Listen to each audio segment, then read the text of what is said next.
Mr. President. Senator from Illinois.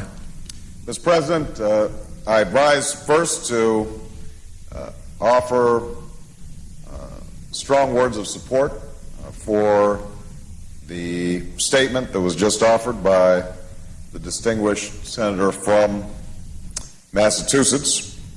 I as well rise today to speak in support of the Iraq resolution that the Senate will consider tomorrow. Mr. President, the news from Iraq is very bad. Last week, a suicide bomber stood outside a bookstore and killed 20 people. Other attacks killed 118 Shia pilgrims. On Sunday, a car bomb went off in central Baghdad and more than 30 people died. And the road from the airport into Baghdad is littered with smoldering debris, craters from improvised explosive devices, and the memories of our sons and daughters. Mr. President, the civil war in Iraq rages on. The insurgents have started to change their tactics. They hide in buildings and along the streets and wait for our helicopters. They've shot down at least 8 U.S. helicopters in the last month.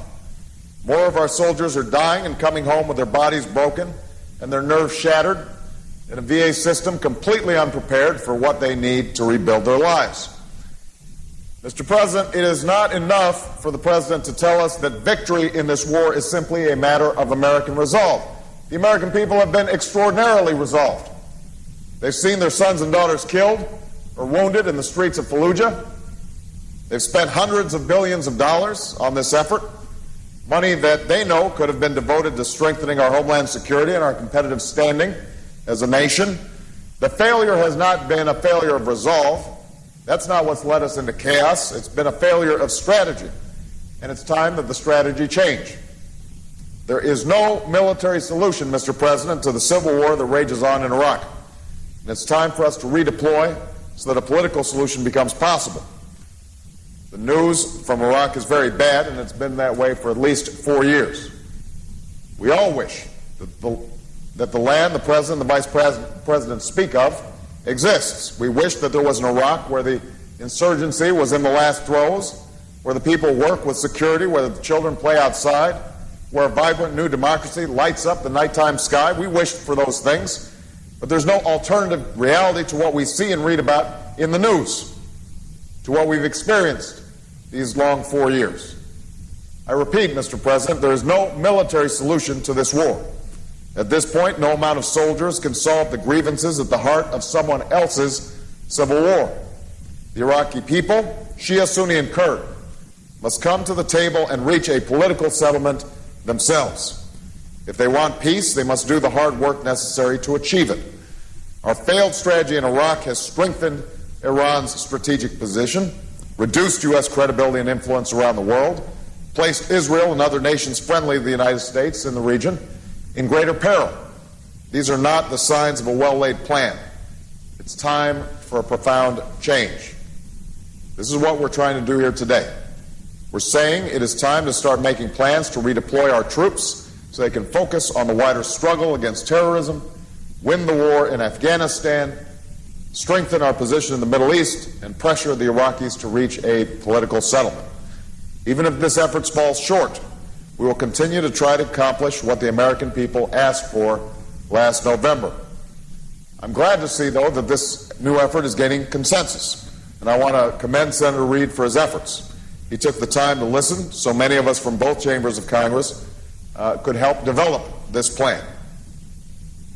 The decision in particular to begin a phased redeployment with the goal of redeploying all our combat forces by March 31st, 2008 is the right step. It's a measure the Iraq Study Group spoke of, an idea I borrowed from them, an idea that in a bill I introduced now has more than 60 co-sponsors from House and Senate and from both sides of the aisle. They've supported this plan since I announced a similar plan in January. The decision allows some U.S. forces to remain in Iraq with a clear mission to protect U.S. and coalition personnel, conduct counterterrorism operations, and to train and equip Iraqi forces, and that is a smart decision. President al-Maliki spoke at a conference and warned that the violence in Iraq could spread throughout the region if it goes unchecked. By maintaining a strong presence in Iraq and the Middle East, as both my bill and the leadership bill does, we can ensure that the chaos does not spread. I should also add that the decision to begin this phased redeployment within 120 days is a practical one. Our military options have been exhausted. It's time to seek a political solution to this war, and with this decision we send a clear signal to the parties involved that they need to arrive at an accommodation. Mr. President, while I strongly believe that this war should have never been authorized, I believe we must be as careful in ending the war as we were careless getting in. While I prefer my approach, as reflected in my bill, I believe that this new resolution does begin to point U.S. policy in Iraq and the region in the right direction. An end to the war and achieving a political solution to Iraq's civil war will not happen unless we demand it. Peace with stability doesn't just happen because we wish for it. It comes towards a life on earth worthy of our human dignity. The decisions that have been made have led us to this crossroads, a moment of great peril, Mr. President. We have a choice. We can continue down the road that's weakened our credibility and damaged our strategic interests in the region, or we can turn toward the future. The road won't be smooth, and I have to say, Mr. President, that there will be risks with any approach. But this approach is our last best hope to end this war so we can begin to bring our troops home and begin the hard work of securing our country and our world from the threats that we face. The President has said he will continue down the road towards more troops and more of the same failed policies. The President sought and won authorization from Congress to wage this war from the start. But he is now dismissing and ignoring the will of the American people that is tired of years of watching the human and financial tolls mount. Mr. President, the news from Iraq is very bad, but it can change if we in this chamber say enough. Let this be the day that begins the painful and difficult work of moving from this crossroad.